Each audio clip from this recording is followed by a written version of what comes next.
So, this is the lecture for Wednesday, 2/2/22.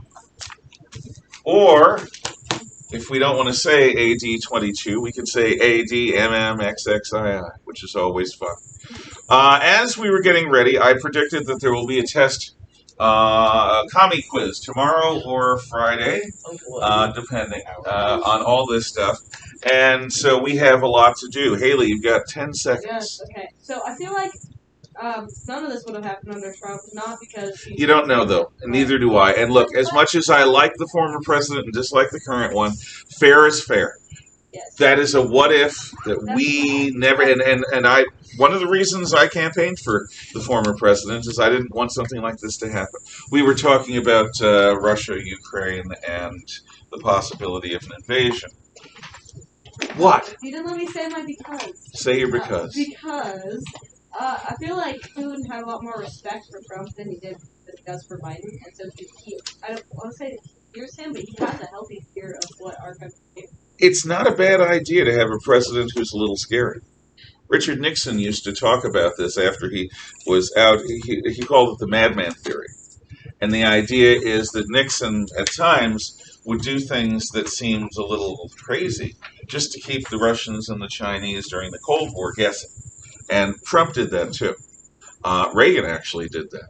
And most of our strong presidents at some time play the good cop, bad cop game where they're the bad cop. Yeah. Anyway, does anyone, since we have time, I'll give anyone else who wishes to offer an opinion or a thought about these things an opportunity to do so briefly and concisely. Yet? Okay, so we move on. We had talked about how there are four social classes in Marx. There are the feudal era social classes, the peasantry, isolated out in the land, traditional, religious, superstitious, and not easy to educate. And the aristocracy, which are the warriors that have traditionally ruled over the peasantry. Then the bourgeoisie come out of the towns and redefine society with their inventions and their entrepreneurial spirit and their industry. And the bourgeoisie build the means of production. In building the means of production, the bourgeoisie create the possibility of a material paradise.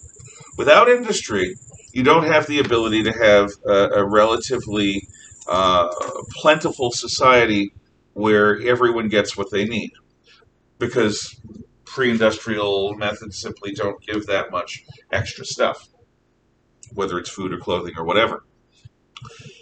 But in creating these means of production, the bourgeoisie need people to work in them as factory workers. And that is where the proletariat comes from. The proletariat are the industrial working class. And the industrial working class, these factory workers, are the opposite of the peasantry in many ways. They are concentrated rather than dispersed. They are focused on new things rather than tradition.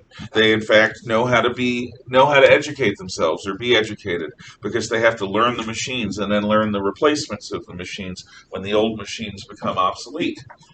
Peasants are notoriously unwilling to organize, and when they do organize, they're ineffective. Marx talks about the many peasant uprisings that fail in the Middle Ages, but the industrial working class, the proletariat, have the ability to control the means of production, and therefore have the ability to do a successful revolution. So, how do these classes interact? Cooperatively? Not according to Marx. According to Marx, they have a predatory-prey relationship, which means that the aristocracy predates upon the peasantry like a wolf predates upon deer. And the bourgeoisie predates upon the proletariat the way a hawk predates upon a field mouse. You cannot have a mutual relationship with your food, nor can you have a mutual relationship with something that's going to eat you. This is one of the reasons, many reasons, why cannibalism is not a good idea, and why most societies absolutely, absolutely forbid it. Because how can you relate to lunch? other than, or, oh, God, it was horrible, but I needed to eat something. So the social classes are in a state of class struggle. And class struggle is an inevitability, according to Marx, but it is also the key to the future. Now, religion. Marx calls religion, one of his most famous quotes, the opiate of the masses. An opiate is a narcotic drug. From opium, which is smoked in Chinese opium dens, where people basically lose themselves in phantasmagoria for days. You pay the opium den to provide you with opium, and you smoke it through a big long pipe, and the opium den makes sure that your body doesn't die to the best of their ability. That's all they do. They make sure your body doesn't die, so that when you come out of the opium-induced haze, which again usually takes days, you're still there. You still exist. You still have a body to come back to, and your stuff hasn't been stolen.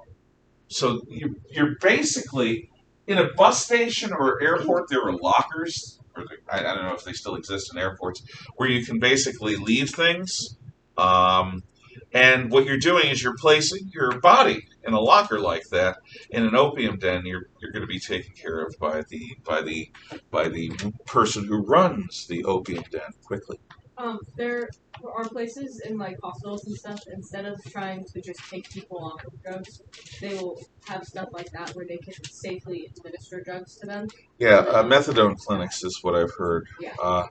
I don't know. It's not my area of specialty. Yeah. It seems strange to me, but I can accept that there are certain narcotics that if you go cold turkey, you're probably going to die.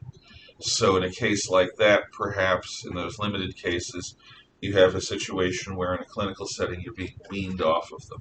As long as you're being weaned off of them, as long as your habit is not being extended, it may be a good idea.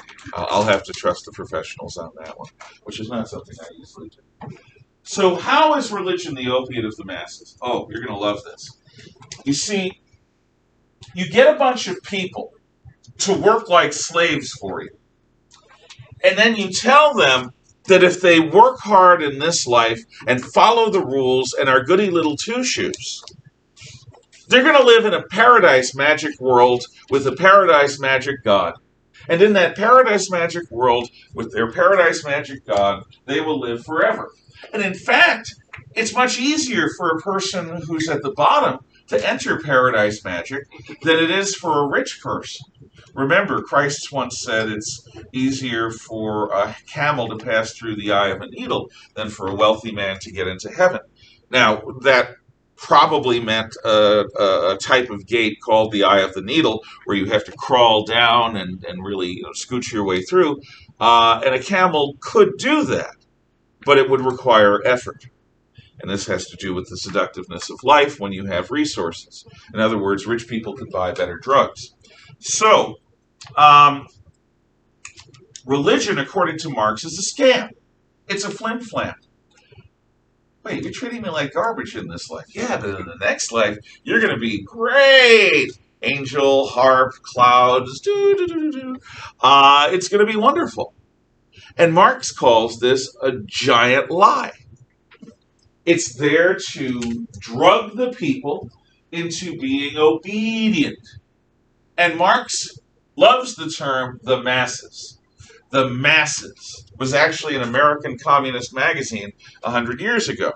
The masses refer to the large majority of the people who are not yet revolutionized, who are not yet educated in the science of communism or socialism.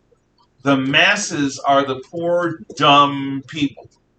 And if they are superstitious or in the hands of a predatory upper class, they can be raised to believe in nonsense. And if they are raised to believe in nonsense, you can beguile them with this nonsense and keep them in line. So Marx sees religion purely as a power game designed to trap people in unreasonable lives, because Marxists believe if the people understood that this is our one and only shot at life, and they wasted it in a miserable job doing what they're told and never ever being bold, never ever having the guts to go after your dreams, taking it and turning the other cheek, and taking it and turning the other cheek. If people understood, Marx says, that this is the only life and they're allowing themselves to be treated like an abused spouse, they wouldn't put up with it anymore. So it's a drug.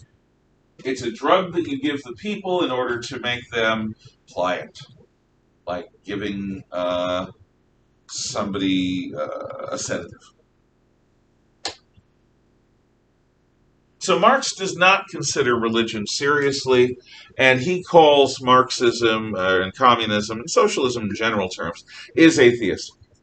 There are social democrats and American progressives who are religious, but the view of communists particularly and of socialists in general does not require an active presence of God. Instead, there's life. We understand biology, we understand psychology, we understand economics, we understand politics, we understand warfare, we therefore understand human existence without the need for some magical sky god. And despite the fact that communism is, in every respect, a religion in terms of its form and the way it does its business, communists believe that religion is just for fools. Now, Marx does appreciate history. Marx studied history quite closely, and he understood that only those who really grasp history are capable of understanding the present. So what Marx does is he divides history in three. And actually make a couple of references just to be clear.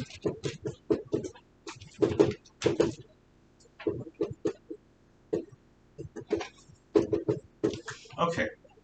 First of all, these ideas are expressed in Das Kapital. Das Kapital in English means the money. The money. So, a capitalist is a money man.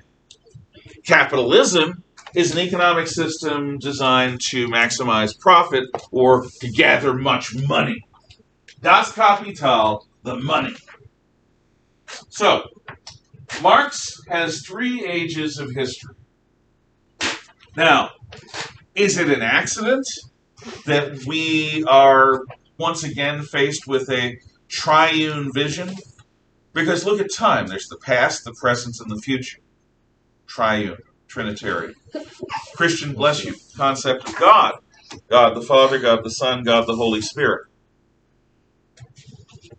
Lots of things divided in 3. So, Marx divides history, human history, in 3.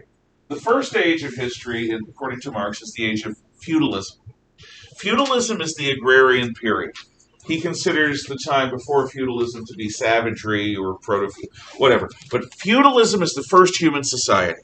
And feudalism involves most of the people working the land as peasants and aristocrats and priests preying on them and making them superstitious and making them obedient. The age of feudalism ends in the late 1700s in Britain and in the early and mid-1800s in northwestern Europe on the mainland, with the arrival of the bourgeoisie, their entrepreneurial spirit, their inventiveness, and the machines and factories of the Industrial Revolution. So, the age of feudalism is superseded in the most developed parts of the world by the age of capitalism, the second age of mankind. Now, the age of capitalism corresponds to the present. The past is feudalism. The present is capitalism. What are the characteristics of capitalism? Well, it is a world where money makes the world go round, where time is money, where everything has a price, and where human need and compassion are placed much lower on everyone's list of priorities than making a profit. In capitalism, if you can become an investor, if you can take your money and give it to a business to put at risk with that business on the premise that the business might succeed, then you will reap rewards. Dividends, you'll own a proportion of the company, and as long as the company makes money, you will make profit. So the age of capitalism produces inventiveness, innovation, factories, new ways of doing things, and what Marx calls the means of production, which is the entire factory system. The system of taking raw materials from myriad places around the world and producing it into these raw materials into useful products and selling them to people at a reasonable price. But the dark side of capitalism is that it's a hierarchical system just like feudalism. But instead of birth being the determinant, like it is in feudalism, you're born an aristocrat or you're born a peasant. Very few people change from one status to the other. That's by far the exception. In capitalism, it's not birth, it's talent.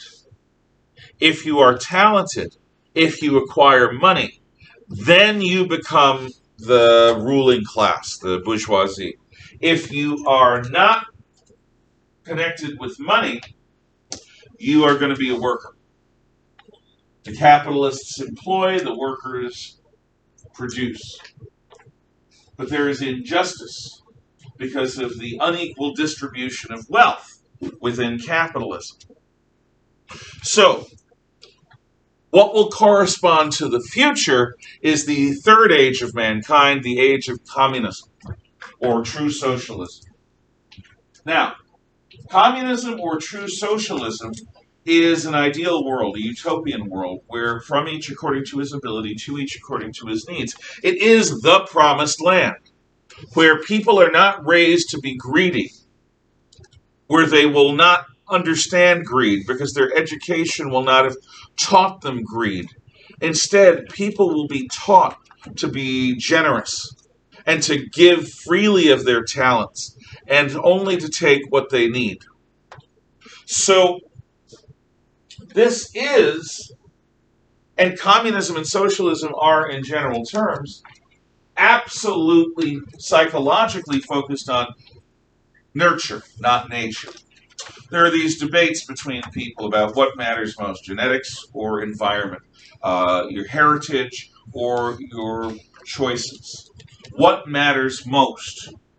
Your nature, which is the physical situation of your body, what talents and proclivities you have. Are you tall, strong, beautiful? Are you short, weak, and ugly? Or somewhere in the middle? And obviously those three don't come together all the time. Or is it a question of how you're raised? Communists and socialists absolutely fall on the nurture side of the argument, that you can educate people out of their evil, that you can educate people out of their greed, that you can educate people out of their human nature and their human flaws, that by keeping a person in ignorance of all the darkness in the human past, by massaging history until it becomes genuine propaganda, what you can do is you can train people like teaching a vine to grow in a certain direction up a lattice work. If only the input that goes into a child's mind can be limited to those good lessons that we would want them to learn, if only they could be shielded from those dark, avaricious, violent savages we once were, what a wonderful world it could be. That's the future. So we have the past, the present, and the future. The age of feudalism, the age of capitalism, and the age of true socialism or communism. And if you've been in my class, you know what this is. This is millenarianism. but not applied to Jewish or Christian ideas or Islamic ideas or even monotheistic ideas. This is secular humanistic millenarianism. Remember, the Jews believe that the world that exists is utterly corrupt and evil. And this is especially before the time of Christ, but there's still this in traditional Orthodox Jewish and Hasidic Jewish interpretations of the Talmud and the Torah. The world that exists is utterly corrupt and utterly evil. The world that is to come is utterly good and purified. What stands between us in this fallen, disgusting, sicky world and the future is the day of the Lord. The day of the Lord is when the Messiah, God's chosen agent, will break into history and cleanse the world with holy fire. There will be much gnashing of teeth and rending of garments and ripping out of hair. Oh, what a horror it would be to a woman with child in those dark days. She will go to the hills and try to hide from the disaster, but there is no hiding place down here. The day of the Lord is Judgment Day. And on Judgment Day, everyone will be judged, the living and the dead. And those who are pure will go to heaven, and those who are of the world will go and be consumed in eternal fire. That's millenarianism. Christians take that on. You will remember the Melchiorites of Munster that we talked about when we were doing the Wars of Religion. The Melchiorites were a version of Anabaptists who believed that the world was coming to an end right now, and that God had chosen Munster to be his new Jerusalem, and had chosen the leaders of the Melchiorites to be his messianic agents.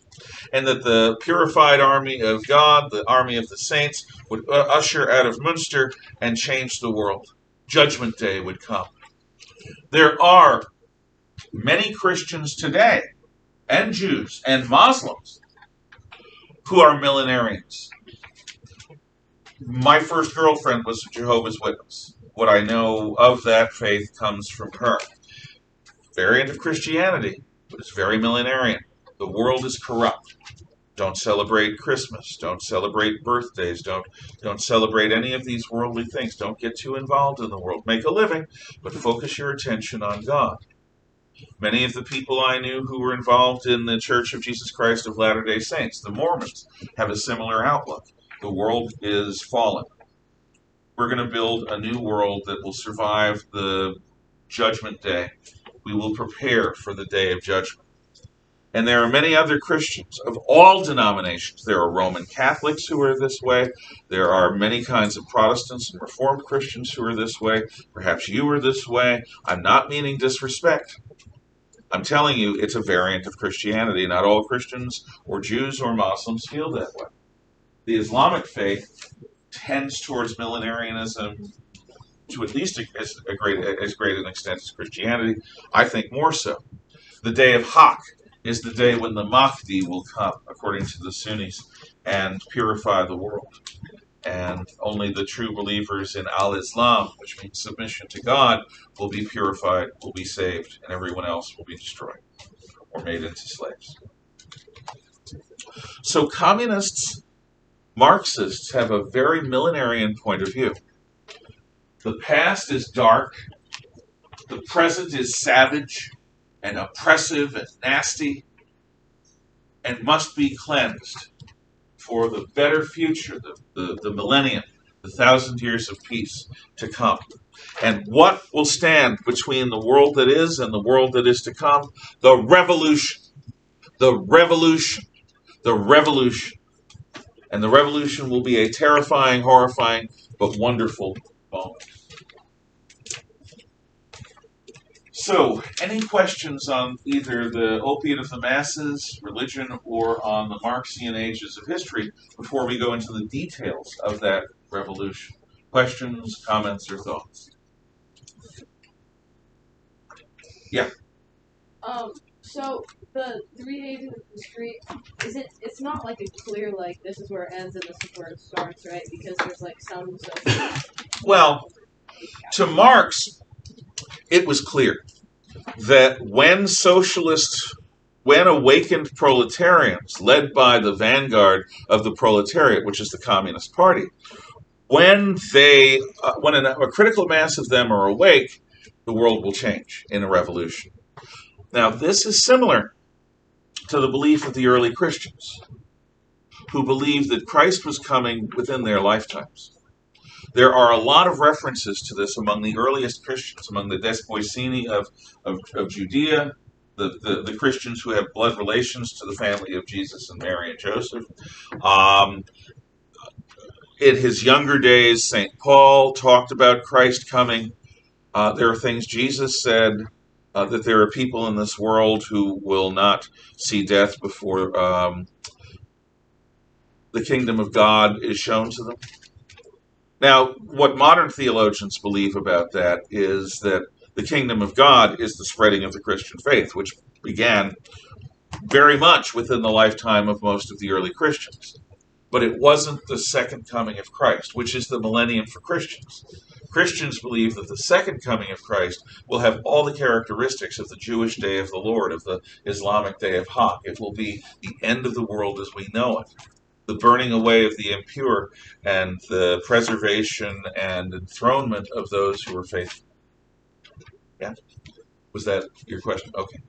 So, I'm not trying to oversell things when I say that communism has religious elements. It does. I am trying to reveal them to you. But a communist will never say that this is millenarian. They will talk about it as scientific. Because science is new, religion is old. The revolution hinges upon the control over the means of production. The fulcrum of capitalistic society and the key to the revolution that will overthrow it, according to Marx, is control over the means of production. The means of production, in simple terms, are factories. Factories, mills, factory towns, the networks of canals and railroads, the entire system of industrial production and distribution. That is the means of production, but particularly it's the factories themselves. So, a lot of what Marx writes about sounds like what in labor history is called a sit-down strike.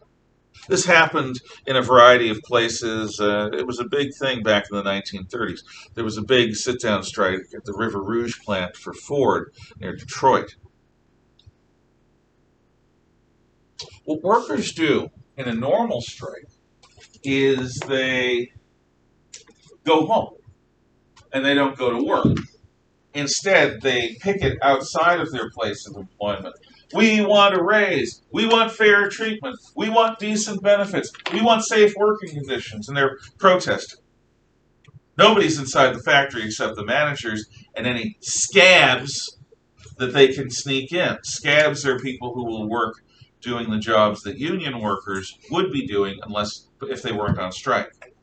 So what union workers say is that striking, which they call industrial action, is causing the business to hemorrhage money. And by getting evil scabs to come in, it's like your wounds scabbing over. The scabs are there to try to stop the bleeding. The strike is there to bleed the company until the company makes a deal with the workers. The scabs prevent that from happening. So it is not unusual for union members to find scabs either on their way to work or on their way from work and beat the living hell out of them. Break into their cars, chase them home. Some nasty stuff has happened over the years because the scabs are taking the power of the union away by working for the company during a strike. But that's not what Marx really envisioned. To the extent he went into detail, what Marx seems to have envisioned is called a sit-down strike, a universal one. Workers don't go home. They stock up food. They get buckets. They do whatever they need to do to prepare themselves. And then they basically kick the managers and the supervisors out of the factory. They control the factory. By occupying the factory, they control the means of production. Now, if all of the workers in a given region do this at the same time, this really hobbles the ability of the authorities to fight the revolution, because they can't use heavy weapons, because then they'll destroy the factories, and the factories are there that produce wealth.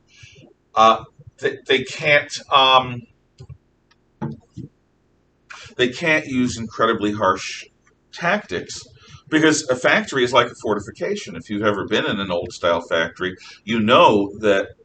Look, the Battle of Stalingrad. There were parts of that battle that turned on control of the tractor factory. The tractor factory. I mean, these industrial places were forts during that battle and during many others. So, by seizing the factory floor, by controlling the means of production, Marx says that the workers are going to reach out and grab society by the throat, particularly by the carotid artery, the jugular vein, and the windpipe. And to hold society until society, that is, passes out and the revolution happens. It is a violent act. It is war, class war. And Marx says class war already exists. We might as well just wake up to it. It is class warfare. By seizing control of the factories, the workers will be able to control who and gets what they produce. If the workers like you, you get blankets, or you get canned food, or you get whatever the factory produces. If the workers don't like you, you don't. By controlling the means of production, the workers are able to starve off the capitalists. If the workers seize the means of production in a coordinated fashion, nobody has access to industrial production. Without access to industrial production, people begin to wither and die. Only by agreeing to submit to the revolution will people begin to get those products that they need again. Now, Marx does envision the police disappearing and a new police takeover, that there is a time when the communists will need to lead the proletariat in what is called the dictatorship of the proletariat. And this is a time when people who remember the old order are still alive. The Communist Party and the proletarians will need to keep an iron grip on the throat of society during that time. And so a lot of the hardships and evil that communists have done are explained by the theory of Marx that this is the time of the dictatorship of the proletariat. Until the old order dies off, literally, people who remember the old order die of old age or are killed. Until that happens, there's always a threat of counter-revolution. So society needs to be grappled onto and held onto with great force. And that is the job of the party, and it seems oppressive, but it's in a good cause, so that people will learn new lessons. Now, one of the ways you can tell the difference between communism and capitalism has to do with what Marxists call surplus value. There's a magnetic little pouchy thing here that I keep my ID in. I had these when I worked security. It's more comfortable than wearing one of those stupid clampy things to me. So, let's say I'm in a factory that produces these. They're made of plastic, but they need magnets as well. So I've got to have connections to mines where the magnetic material is mined. I need access to a metal refinery so that they can turn the rough ore into real magnets. I need access to oil, petroleum, because oil is part of plastic. I need access also to chemical factories that are going to produce the rest of the plastic, both the opaque black part and the clear part. So let's say I'm doing this in the current capitalistic order. This costs maybe, let's say, 25 cents per unit to make. My overhead, everything, including mining, shipping, labor, the electrical power necessary, all of that stuff. If I'm mass producing these and selling these in large numbers, we'll say 25 cents a unit. But I'm going to sell this product for 30 cents a unit. That extra 5 cents is capital. It's profit. And what that extra 5 cents is, man, let's make it big. I'm going to sell it for 35 cents and see if I can get away with it. It'll balance out around 33 cents. So I'm selling the product for 8 cents per unit more than it costs to make. In a capitalist society, 5 of those 8 cents would be used to build a better factory, to reinvest in the business and have new equipment. But 3 of those cents are going to be used to give dividends to stockholders. Who are stockholders? Well, when I started going around, I want to start a factory to make these magnetic pouchy things. The stockholders were the people who invested money, who loaned me money, who bought stock, who made it possible for me to start my little pouch factory. Without them, there'd be no factory, there'd be no jobs, there'd be no anything. So I have to reward them. And one of the ways I reward them is I take my profit above and beyond what I'm going to reinvest, and I divide it up into dividend payments, and I give it to my stockholders. Now, if you're a wealthy person that has a lot of solid investments, you can live off of your investments because your dividends will pay your daily bills. If I didn't do this, nobody would invest. They're not going to invest out of the goodness of their hearts. They're going to invest because they're going to hopefully get a return on their money. But under communism, that extra 3 cents per unit, and we're going to use money just because it's an easy way of picturing value, that extra 3 cents above and beyond what it costs to make and above and beyond the capital investment necessary to keep my factory competitive, you know where that extra 3 cents goes? To the labor force. That surplus value is divided equally among everyone who's involved in the production process, from the miners to the metal refinery workers, to the chemical factory workers, to the petroleum workers, to the people who assemble everything, to the people who ship it to market. It's not the investors that get the capital. It's the workers who get a division of the surplus value. I hope you understand the difference. This is only one small difference in a communist society, but since it's rooted in economics, it's something that you should know. Surplus value is given to the producers, to the workers, to the laborers in a communist system. It's given to the investors in a capitalist one. Did Marx admit or realize that the people at the top of the hierarchy in a communist society were going to be an exception to No. these rules? He never... We'll talk about that next time. Okay. For the reason that it's too big. No. Marx was talking to and writing to idealists. So what Marx would do is talk about the need for change. And he would criticize he's close to shades. He would criticize the current order.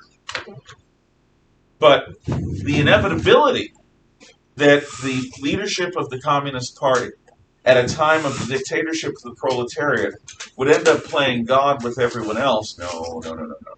What he said was the party needs to be pure, the vanguard of the revolution, the vanguard of the proletariat, and he assumed that would be a pure thing. So did he believe that all those leaders were just going to be pure and virtuous? He believed that human nature could be changed, or at least he wrote that he did.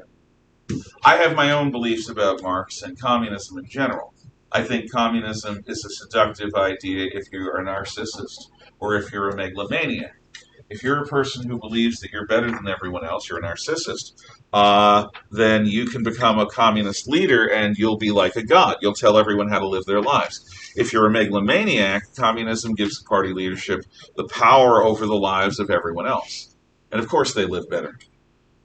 But those are things that's easy to see in retrospect. No, Marx would never have said that. Please shed the light. I'm just going to give you a slight send-off.